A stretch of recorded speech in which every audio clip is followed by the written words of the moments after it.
My name is Anita Dare. I love books. I love to read them. I love to write them.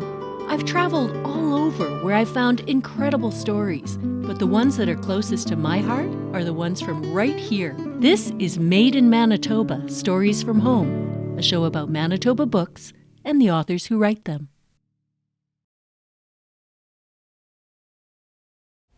Welcome to Made in Manitoba, Stories from Home. Our guest today is Winnipeg poet and novelist Karen Clavelle, author of The Mother Goose Letters. Karen will talk about her book and her passion for bookmaking, which has nothing to do with placing bets. A little later, she'll show us some of these hand-bound books and share some of the stories behind them. Welcome, Karen Clavelle. Thank you. Would you like to tell us, first of all, what is Mother Goose Letters about? Well, Mother Goose Letters are about the writing of letters to from Mother Goose to her cohorts from the imaginary world of fairy tales and rhymes.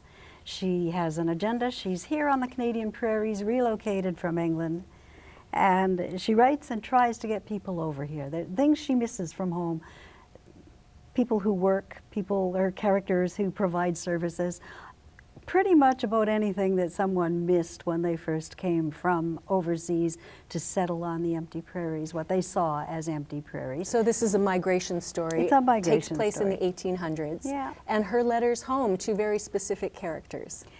Yes, she writes specifically to characters such as Humpty Dumpty and Wee Willie Winkie and so on.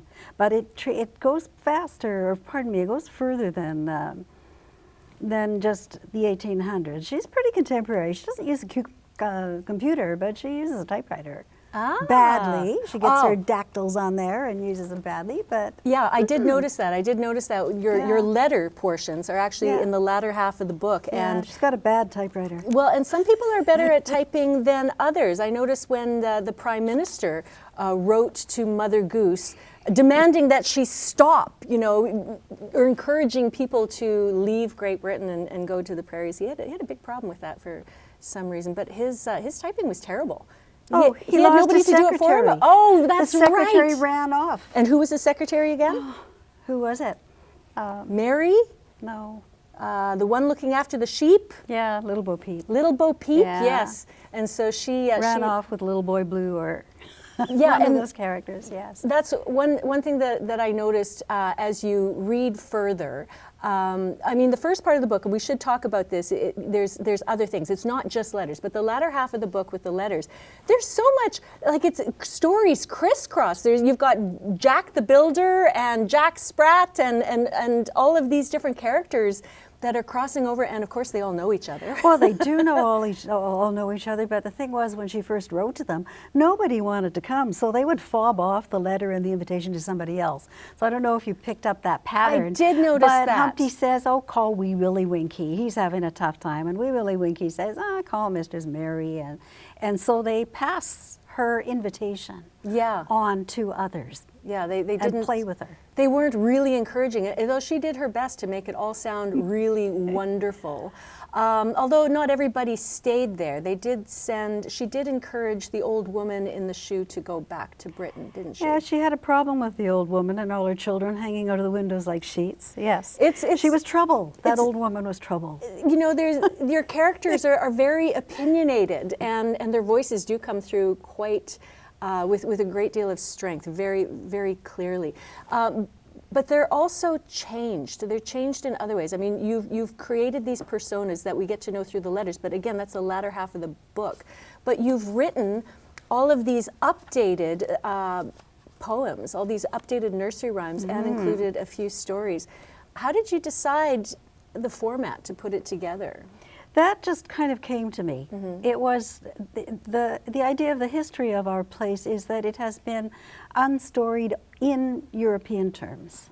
Right? We recognize as a place here with stories as old as the land, but they aren't European stories. And the European stories that came didn't change. Mother Goose hasn't changed essentially. If you go and buy a book of Mother Goose fairy tales or rhymes and things to play with children right now, they won't reflect the change of maybe 300 years of characters and sensibility and context and so on. So I decided, bring her to the prairies and see what we can turn up. And you did. You write the prairies beautifully. There's some of the phrases that that just struck me, just in the way that you describe the prairies, the boreal forest, of course, the slow hills and the silken valleys. I thought it was really quite wonderful. But I noticed you also brought in some Indigenous context, or at least there was areas that I seemed to sense. I don't know if it was with the jingle.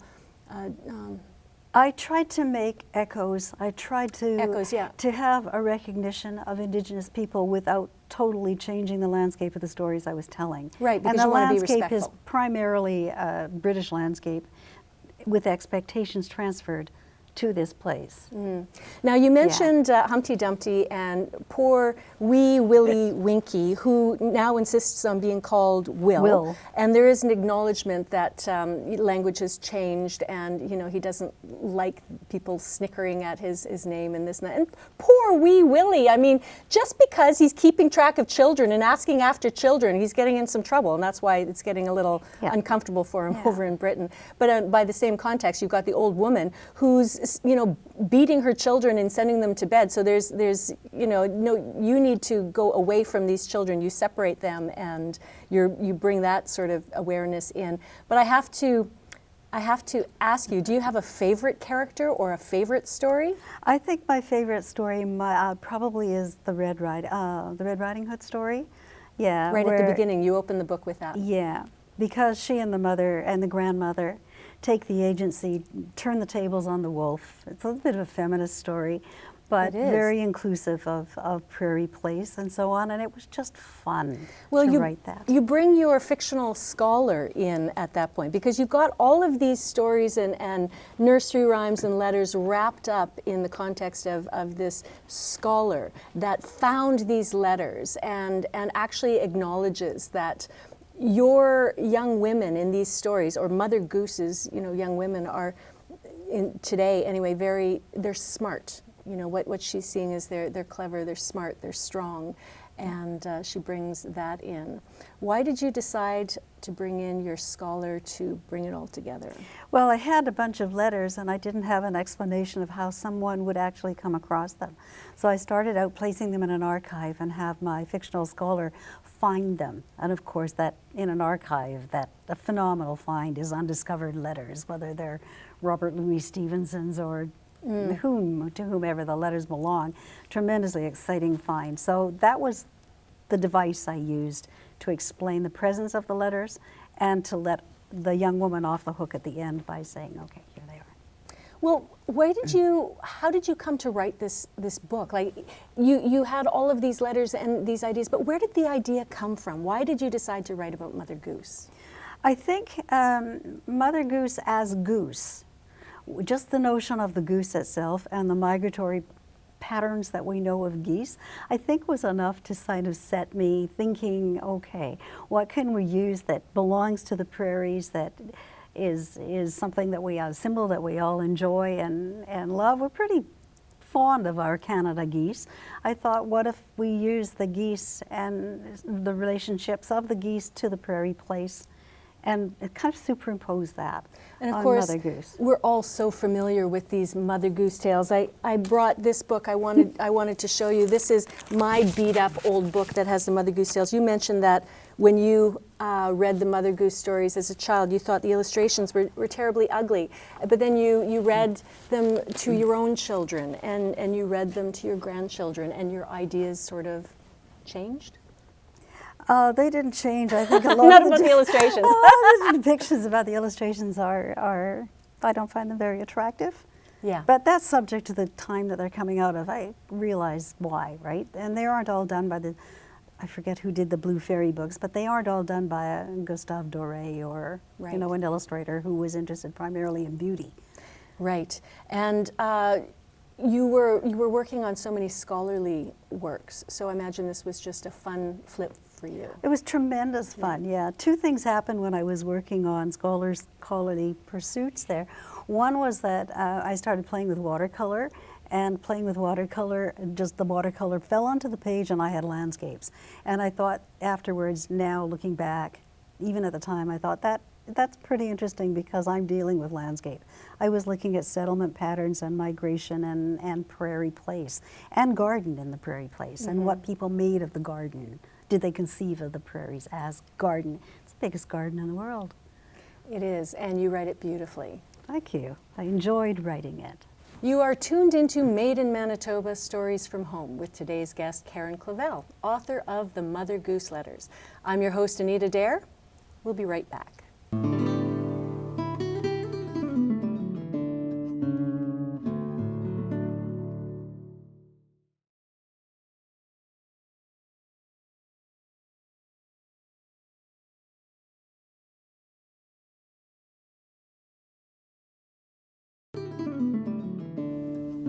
If you're just joining us, we're speaking today with Winnipeg-based author Karen Clavelle. Karen, it's been such a pleasure chatting with you today and going through your book, and we were speaking a little bit more about the rhymes, and I was going through them and reading them and reading little bits about how you put them on the prairie. Simple Simon and his pieman loved the prairie air. And we talked about Simon and the pieman and certain inspirations that fed into this. And you mentioned your granddaughter? Was it your granddaughter? Yeah, my granddaughter Georgia pointed out an element when you were writing. She did. She said, you need some diversity in here. So that gave me a little bit of a push that I needed, and I put more diversity in, despite arguing that pigs and geese and there's its own kind of diversity with the various characters as well. Yeah. Representative, if you will. Yeah, this is where you've brought these timeless stories. Not only have you brought them to the prairies, but you've brought in elements that we talk about today. Different things that are important to our culture today. I think they are important and I really to our appreciate culture. that. Yeah. But your inspiration comes from. I'm intrigued by where story comes from for various authors, and I loved some of the stories that you've been telling me. When we spoke earlier, you didn't tell me about this motorcycle thing. So what was that? We used to ride on a motorcycle. I rode on the back, and we made many long trips to Montana that would take a great long time to get there because it's okay. I have to interrupt you because someone on our crew here today loves motorcycles. I know this for a fact. So you have to tell me what kind of motorcycle. Oh, we had a Springer, Heritage Springer, Harley Heritage Springer, 1998. It was the prettiest bike you ever saw. Pretty Harley. Oh, she was pretty, yes, she was pretty. I was fully prepared when I first saw it to just have nothing to do with the bike. And I looked at it and I thought, oh my gosh, I'm done, right? So then She was pretty. Did you name her? No. Oh, No. so she was just Harley. She was Harley. just she was that pretty. Springer, yeah. And Springer. you wrote on the back of a motorcycle. Now, I'm Yes. assuming this was during breaks? Often in summer break, as soon as the weather got warm I enough, mean, we'd not be while on it. you're Oh, no. just like I just riding got along the I've got this visual of you riding No. along the back. I've got it right now. There's a story there. I would have a line that I thought, oh man, I got a poem here. So I would have a line and I would repeat it and repeat it and repeat it, because when you get on the back of the bike and you're in the wind, you kind of just get washed clean.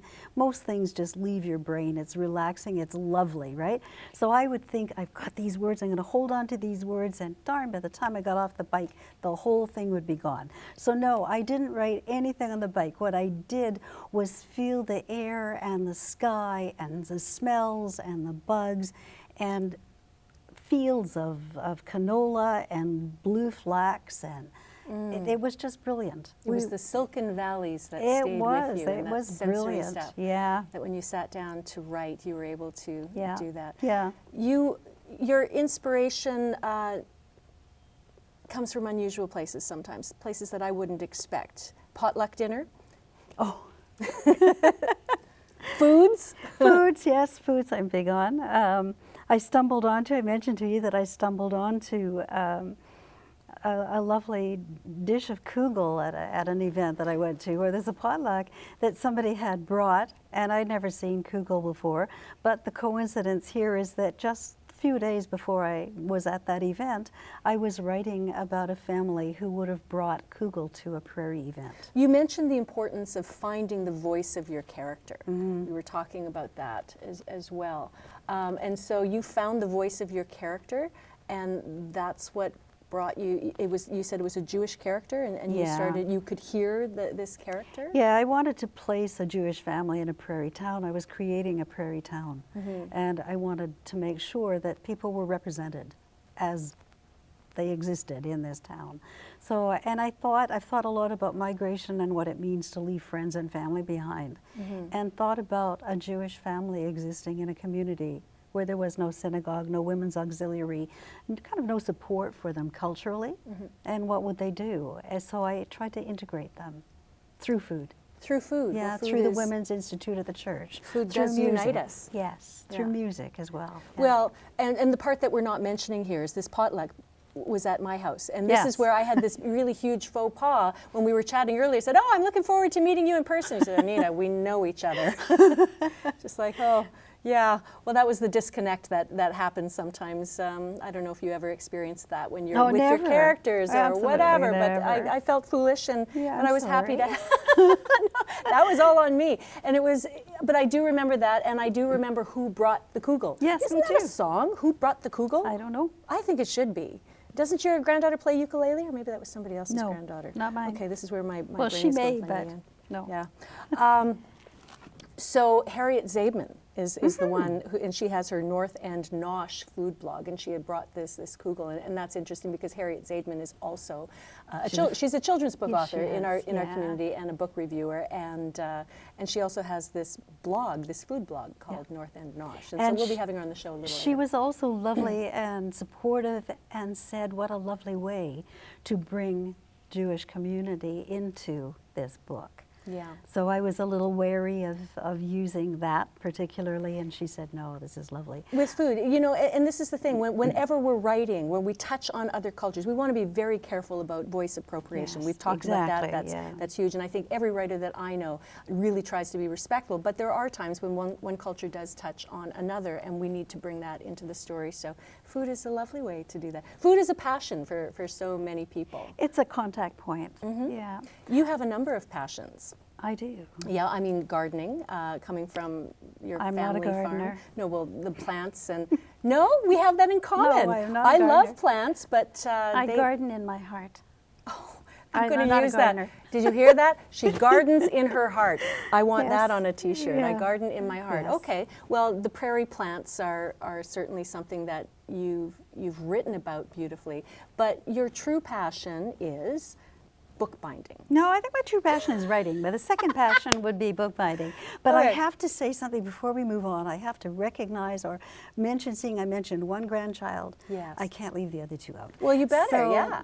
One's name is Jack, and these stories with all the Jacks, those are his stories. The other one's name is Jay. He is older. We're tremendously proud of all three of them. Jay said to me of this text, you got to lose the Britishisms. Oh. And that made me consciously think about them and probably put more in because I needed that Brit connection. So you anyway, did that. There's the recognition for them. We're back to books. Yes, bookbinding. Yeah, well, I was absolutely fascinated with your interest in bookbinding and how that came about and your involvement with the bookies. And I think we're going to be talking a little bit more about that in our next segment when you're going to show us. I will, a little yes. bit I about brought that. show and tell. But how did you find, you know what, we're going to save that. I want to save this story because it's a longer story, so we'll talk about where bookbinding, how you came to it a little bit later. You are watching Made in Manitoba Stories from Home with today's guest, Karen Clavelle, author of The Mother Goose Letters. I'm your host, Anita Dare, and when we come back, as promised, Karen will introduce us to the art of making hand-bound books.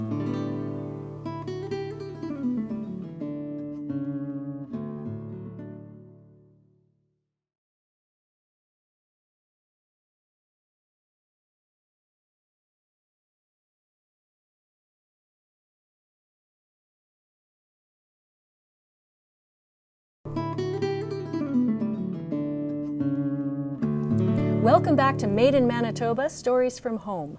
I'm your host, Anita Dare. We've been speaking with author Karen Clavelle about her book, The Mother Goose Letters. And now she's going to introduce us to the art of making hand-bound books. Thank you for bringing all of this here today, Karen. Oh, you're welcome. I hope there's something that's of interest. I cannot wait to hear more about each one of these items, but first I would really love to know how you came to the art of bookmaking, which is not gambling. Ah, a friend of mine teaches bookbinding classes and teaches paper marbling, and I found my way into one of her lists and immediately got into bookbinding with this lovely book that I made. For the very first book I ever made was at one of those workshops with Janet. So we use handmade paper largely from the St. Armand paper factory in Quebec, and we use fancy Japanese paper with silk in it and special inside paper. That's as really well beautiful. That's lovely. So isn't Janet teaches these workshops often, and so you just knew Yeah, that it's it was just there, kind and of you word thought, of mouth, yeah. Yeah? And she does a number of classes, but it's usually word of mouth, and she's got a list. Why did you decide to do it? I mean, why? I mean, why not Why go would you take do this? diving or? Because I knew she did that, and I was interested in it. But I Okay. was also snowed under in a degree program, doing a lot of regular, heavy, long studying. And I went and spent a day making this book, and it felt like I'd had a spring break in the space of one day. I remember just going out and thinking, wow, what a change. Something Yeah. completely different, not only putting your mind somewhere completely different Yeah. from what you've been working at, but also working with your hands. I find that there's something Yeah. really therapeutic about that sometimes. Okay, well, why don't you show us a little of what you've brought? Well, I will take them a little bit in order. This maybe would have been not the next book I made, but a book that was made for an occasion of a book exhibit. And this one, the materials inspired me. We have a fire pit in the backyard, and there was some birch bark sitting around, and I thought, that would make a book, and found some tie paper. This is a What really is raggy tie? natural paper that's just natural fiber. It's called tie paper? From Thailand. Oh. Yeah. And I was learning the Coptic binding, so there's an example of the Coptic binding. So you went from Janet's class and went from this book, and did you need to take additional workshops in order to come up with Well, this? you need the practice in cutting and practice in folding and doing things to manipulate your materials. And lots of practice is a good thing for just plain ordinary stitching, so you can make nice bindings on the back for pamphlet books. Lots of practice is good for everything in life, I think. These are a little This bit is fascinating. fancy in relation to other stitched bindings, but this is just a pamphlet book. It's a few pages, simply folded in half and stitched through the back in what we call a pamphlet binding. So there it is on the inside. How long does it take you to make one of these? One of these would be maybe a couple of hours. I'm branching out now. I started to make my own covers too. So I decorated the colors with the patterns. This one is a book by, there's quotations on there from Dylan Thomas because I saw Under Milkwood and loved it. So that's what's on that one. Did you write it out? Yeah, Oh, yeah, I nice. did. I think I'd like to get a handwritten letter from you. You wouldn't want one from me, I don't think. So how long does it take to make something like this? This one took a lot longer. There was a bigger learning curve, and it takes an awful lot longer to bind a book when you're using this kind of binding. Just physically takes longer to do it because it's intense handwork. And how did you learn? Through books? Through the same Janet Carroll and the group of bookies that I fell into company with. Bookies? Yeah. So we're back bookies. to the gambling. We're back to the gambling, yeah. Yeah? Yeah. No, not gambling. There's an alternative binding here. This one is called a Japanese stab binding. And this is called a drumleaf book. So if you look carefully, you'll see that these pages aren't separate. They're folded, and the loose papers are at the back, usually what you turn in front. This is fascinating. These buttons. Yeah, I like to use decorations and stuff. Wonderful. on Okay. there. This is another one. This would have been for another book show, one that I curated called Botany Books and Beyond. I used St. Armand paper again. This is a linen canal paper. And I harvested some slate when we were on a motorcycle trip one time in Montana. Brought the slate home. Your beautiful drilled it. motorcycle. Beautiful she motorcycle. was beautiful. And did a Coptic binding on here as well. Okay. Yeah. That's fascinating. That's So really this interesting. paper really, I love this paper because it's got crunch in it. Yeah, it's quite lovely. Then we progressed a little bit through years, a little bit later. As we do. As we do. And a couple of, well, last Christmas actually, my friend had been given a bag of felted wool and she shared it with me. And as soon as I looked at it, I thought, there's some books. I can make books out of this. So this was naturally marked. I cut it to suit what I had in mind, but it had a natural, just by holding it a certain way, I found the natural landscape line in it. And so here's a garden. This is supposed to be the fall. A garden, because you love What a gardens. surprise. Oh, I was working on the seasons. We'll come to that in a minute.